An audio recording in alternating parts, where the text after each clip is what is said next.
What's up my friends, I'm Harv, I'm a videographer, and on this channel I make videos about videography. In this video I'm getting swifty because I'm checking out the H&Y Swift System. What I've got here is the Filmmaker Starter Kit, and it's a magnetic solution for adding ND filters and a matte box to your camera rig without the need for 19mm support bars. I want to see just what it is, how it works, how well it's built, what kind of user experience you have with it, and most importantly, whether it's any good. As ever, I've timestamped everything below so you can just skip to the bit you want. This channel now has a non-profit Patreon, the idea being that any funds from Patreon I put back into the channel, I buy equipment, and then I give the gear away to my backers.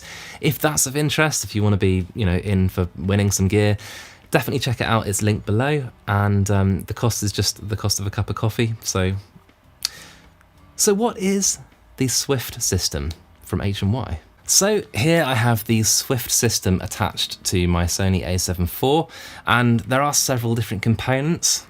Let me show you. So we start with the component I was most excited to get my hands on, and that of course is the matte box. I was struck immediately by just how light this thing is. And then we have the Swift ND filter, which feels solid, but again, I was really struck with the sheer lack of weight of this thing. It attaches to the matte box with a nice snap. I'm also using this magnetic bridge ring, which is just the go-between component between the Revo ring type products and the Swift system. And then of course I can attach it to a Revo ring. The version I have here is the one without any kind of filters, just so I can attach it to any lens with a filter thread between 67 and 82mm. So let's attach it to a rig. Here's mine, albeit stripped down a little bit, there's no microphone. And of course I want to add, the matte box, I want to add the ND filter. So first we start off with the Revo ring. As I mentioned, this lets me attach the Swift system to any lens with a filter thread between 67 and 82mm, although you can get lots of different sizes of Revo ring via H&Y's site. So I've secured the Revo ring, it's magnetized of course, so the ND filter just snaps on, and then the matte box snaps onto that. And they do kind of interlock, which is quite nice. And then to disassemble, it's insanely fast, which is just really handy when you're just on the go.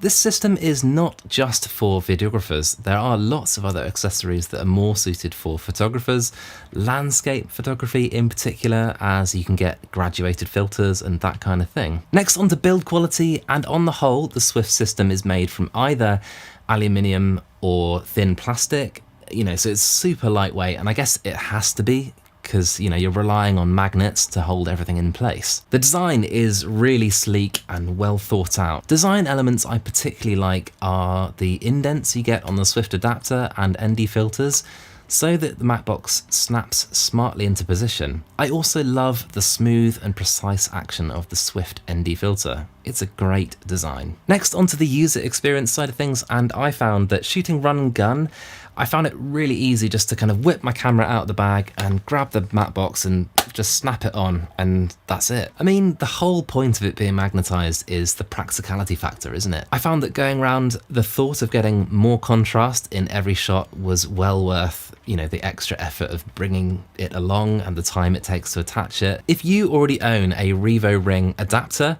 then great, you are ready. You are ready to add Swift components.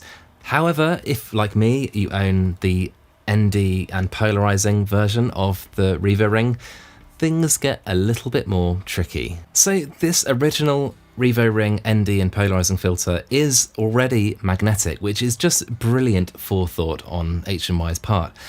However, when you add the matte box to it, because there are two rings, there's the polarizing ring and the ND ring, tilt the camera the wrong way and it just wants to rotate itself. Don't get me wrong, it's still possible to use that combination. It's just better when you're shooting on, say, a tripod. And it's better off when you position the rings in a certain way so that it can't rotate as easily. I also have a small issue with the Swift ND filter, and that is that it starts at 1.5 stops of ND, and the maximum is 5 stops. And for many video guys, I would argue most video guys, that's not quite enough. In this shot, for example, you can see it's overcast, Quelle surprise, right? I live in England. And I'm shooting on my Sony a7 IV in S-Log3 with maximum ND, and I wasn't comfortable opening up my aperture more than, say, f2.5. In sunlight, I have to imagine I'd have to close it down to at least f4. However, H&Y have got you covered. They actually do a 6 to 9 stop version of the very ND, and there's also the option of adding a clip-on ND, which will be a fixed amount. And they also have drop-in filters that you can use within the Swift system, which includes various flavors of ND and circular polarizers. So just look at this, right? It's a big old stack of lens hoods, and every time I buy a new lens, this isn't all of them either, but I'll just pop those down.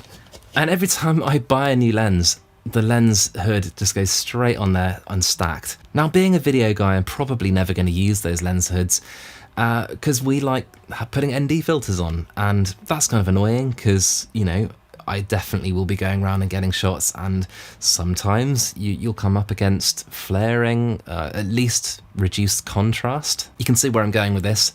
Enter the Swift matte box as a solution for this. So I want to show you guys now some with and without footage of this, and I also want to show you what the Swift ND filter looks like from minimum to maximum.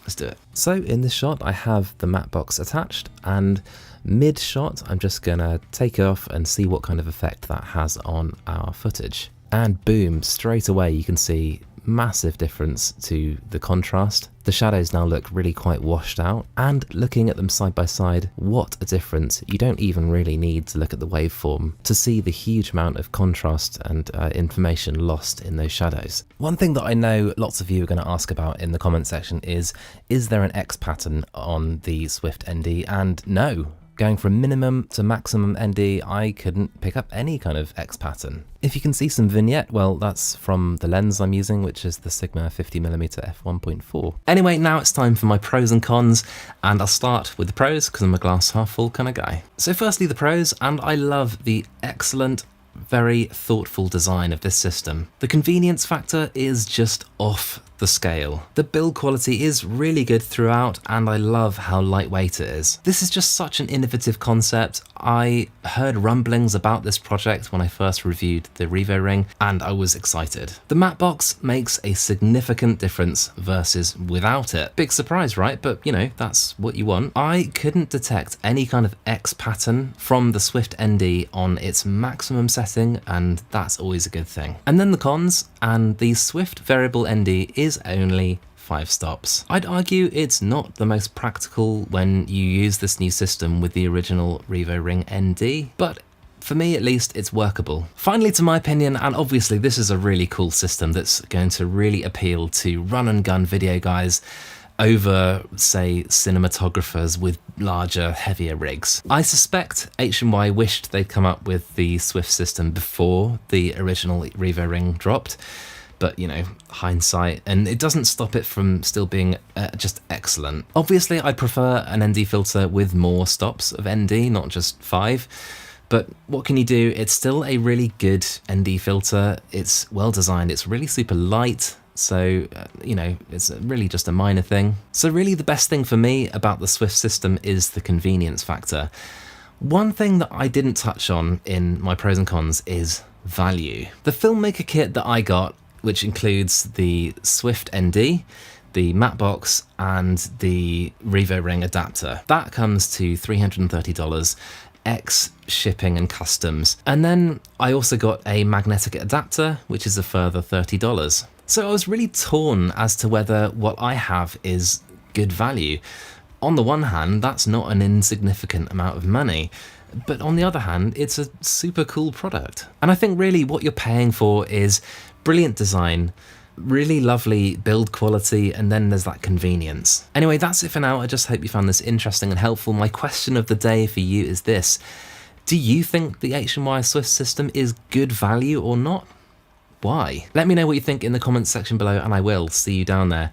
I've now filmed hundreds of videos about video and audio, of which YouTube has recommended this video for you to watch next, and the one below is my most recent upload. Until next time, let's help each other out and shoot better video. See you guys.